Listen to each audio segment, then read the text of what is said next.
Tôi cảm thấy sự sống trong tôi và xung quanh tôi. Thực ra tôi mỉm cười với sự sống ở trong tôi và xung quanh tôi.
Kính thưa quý vị, trong những năm gần đây thì chúng tôi có thiết lập những cái trung tâm thực tập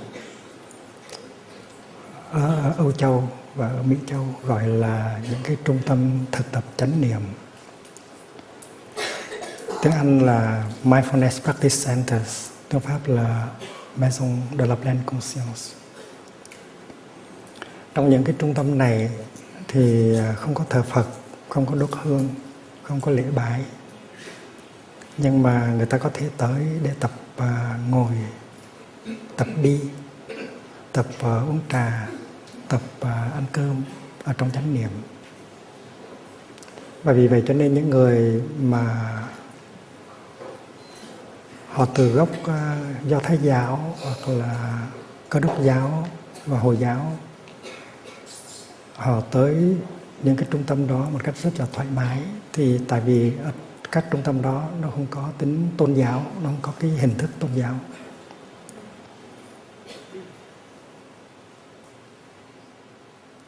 Ngồi như thế nào để trong khi ngồi có sự bình an, có hạnh phúc. Đó là điều mình phải thực tập. Tiếng Việt gọi là an tọa, ngồi yên, ngồi cho bình an. Tại vì trong chúng ta có những người không có khả năng ngồi yên.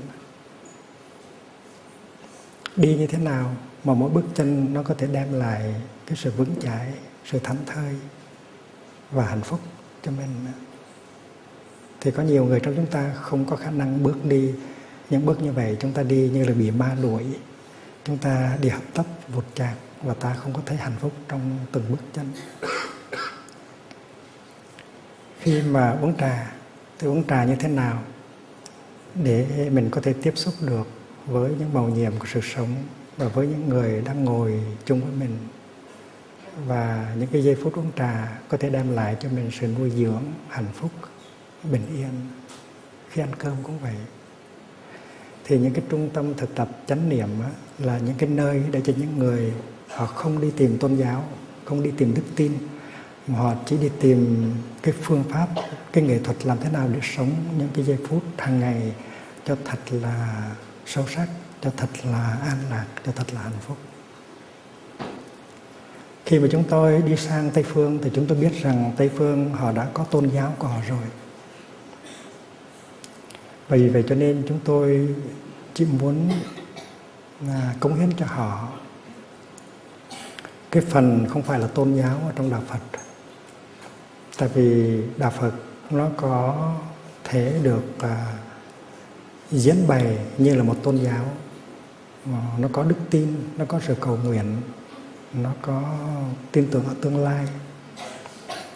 Nhưng mà Đạo Phật không phải chỉ là cái đó. Trong Đạo Phật nó có một cái nguồn tuệ giác rất là sâu sắc.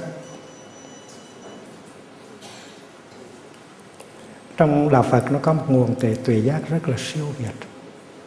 Và những cái pháp môn thực tập rất là hữu hiệu để giúp chúng ta tháo gỡ những cái khó khăn, những cái khổ đau, những cái bức xúc trong con người.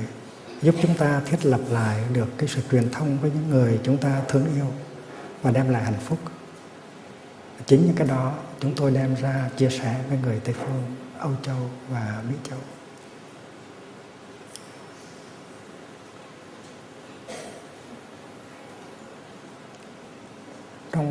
40 năm, chúng tôi đã thành lập và không biết bao nhiêu là cái đoàn thể tu học ở các thành phố Âu Châu và Mỹ Châu. Ban đầu thì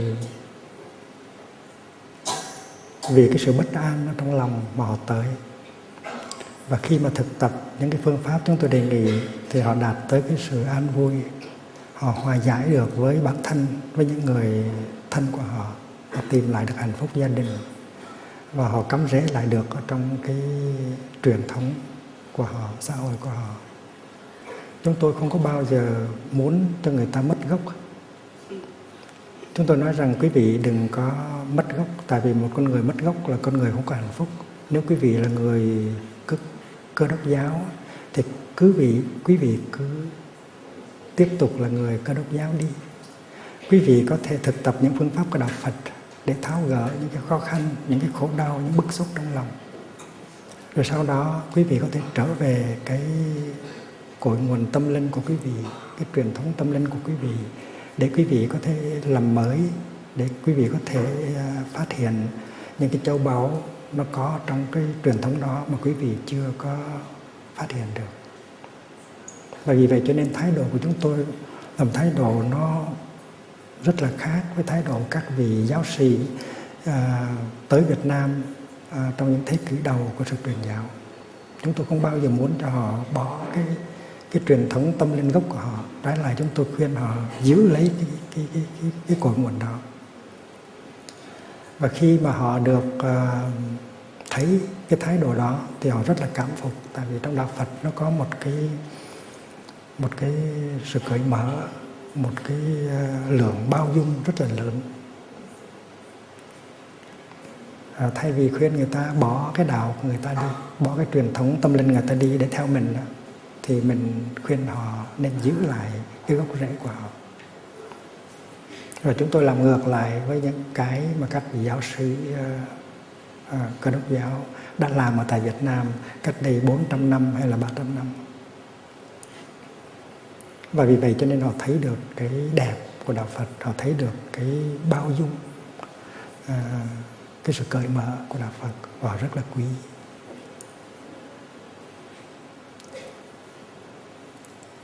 Ở tiểu bang Vermont chúng tôi có một cái trung tâm thực tập chánh niệm như vậy.